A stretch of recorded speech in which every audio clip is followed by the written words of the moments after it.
Hey friends! In this video, you'll learn how to make this clean word wheel used in many word games like Wordscapes or Words of Wonders. Let's do it! Okay, so here is the plan. First off, we are going to create a circle that'll be where we'll put our letters. After that, we'll figure out some math to place the letters correctly. Then, we'll manage player input by using sphere colliders and raycasting. We'll basically just shoot a ray from the camera and see if we can detect a letter. If that's the case, we'll select it. While the player is pressing, we'll constantly shoot a ray to see if he selects another letter. After that, we'll add some more functionality like shuffling the letters and a bit more polish. Cool! Before we start, you can grab the package from my Gumroad for $1 or more if you want to support me. You can also like and subscribe. It's free and it helps. Thanks. Alright, let's go. Let's first create the project quickly and do some basic stuff like switching the project to Android and changing the game view to the simulator, which is now integrated. Awesome! After that, I'll import some graphics because you'll need a circle and some outlines later on. Okay, we can now create the word wheel by drag-dropping the circle sprite into the scene. After that, I'll create a new game object that will hold the letters. Under it, let's create a letter container that will turn into a prefab later. I add a simple circle when it's selected and a TextMesh Pro component for the letter. Now I needed to think about the placement of those letter containers, so I made some huge complex maths and tried if it worked. It did! I just need to code this now. So I created a word wheel script. This guy will manage the placement of the letters themselves, and more. To help me debug stuff in the editor, I imported the Naughty Attributes package from GitHub, which is free, and has a bunch of useful attributes. Give it a try. By using the onValueChange attribute, we can call a method whenever a variable is changed. Awesome, let's try it. Perfect. Let's now tackle removing letters. For that, I add a reference to the letter container prefab and to the letter's parent. Basically, here is how it's going to work. We have a letter count. If the letter count is greater than the amount of letters we have, we need to create more letters. Otherwise, we need to remove the excess of letters. Simple, right? Let's give it a try. Cool. Let's now place the letters on the circle. For that, we are going to use trigonometry. Here is a quick reminder.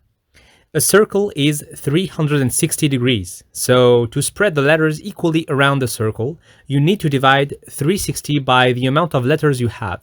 If you have 2 letters, that's 360 divided by 2, which is 180. If you have 3 letters, 360 divided by 3 equals 120, and so on.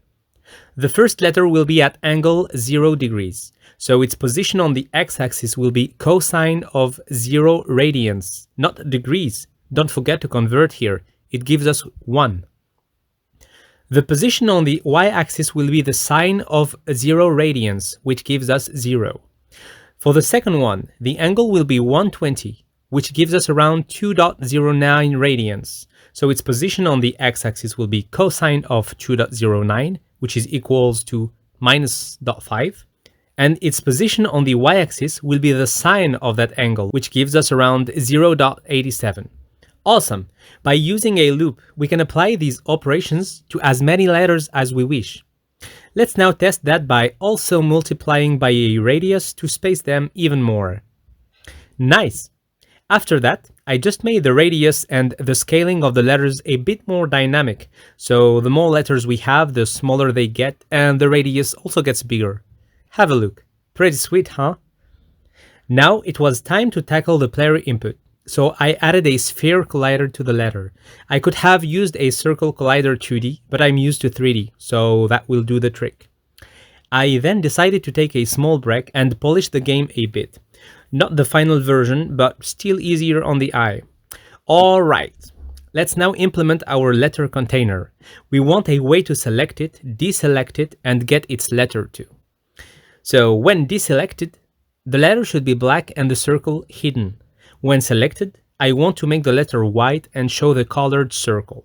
For that to work, we need an input manager. As we've said at the start of the video, the input manager will be in charge of throwing rays whenever the player touches the screen. If at any time the ray touches a letter, we'll add it to a list of selected letters. While the player is still pressing the screen, we'll constantly shoot raise and check if we detect a letter. If that's the case, we add it to the list too. And finally, if the player releases his finger, or fingers, depends, well, we clean our mess. One thing to note is that it's better to put the things you want to detect under the same physics layer so that nothing interferes your detection. After that, I added the possibility to reverse the selection, to deselect the last letter if you wish.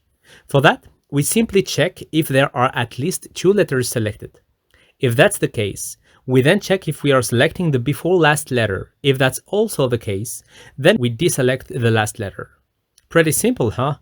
We can give it a try and see that it works pretty well. Awesome! Let's now add a line renderer to be able to visualize links between the letters. Be sure to use word space for the positions. Okay, so whenever we add a new letter, we add a position to the line and set that position to the position of the letter. When removing a letter, we just remove a position from the line and voila! Again, pretty simple, huh? I had a small bug where the line would be behind the circle container for some time and then pop in front of it. Fortunately, I just increased the order in layer and that did the trick. Last but not least, I wanted to add the possibility to shuffle the letters, like in the games I told you about before. So I started by making the icon, added a collider to it for detection, and finally created a shuffle button script that I ended up not using. I was like, I think it's better to add the shuffle method inside the word wheel script, and so did I. For that, I created a string with the alphabet's letters, randomized the letters to be able to test the shuffle, and started. What? A video from my dad? Must be important. Koi fishes. I see. Guess I'll relax a bit. Look at this one. And this one. Love you, Dad. Okay, enough rest. Here is how you can shuffle the letters. Create a list of indices from 0 to the amount of letters you have. Then create another list of shuffled indices. After that, loop from 0 to the amount of letters you have and assign a random element from the first list to the second list. After doing that operation, still inside the loop, remove that element from the first list and repeat. Now that we have a list of shuffled indices, we can set the sibling index of each and every letter using that list. So I tested it and... okay, let me fix that quickly. A few moments later. It's finally working. To finish up, I added a bit of polish, so I changed some colors, added a field for testing the word, and I changed the shuffle icon too. Also added some nice particle effects, some sounds, changed the background to a beautiful night sky, and here we go. That was a pretty cool small experiment. I really liked working on that project. What's good about it is that you can use it in any of yours. And yeah, if you want to support my work, you can get the project from my Gumroad for $1 or more. So more is better. You can also check out my courses, links in the description. And yeah, take care. Bye.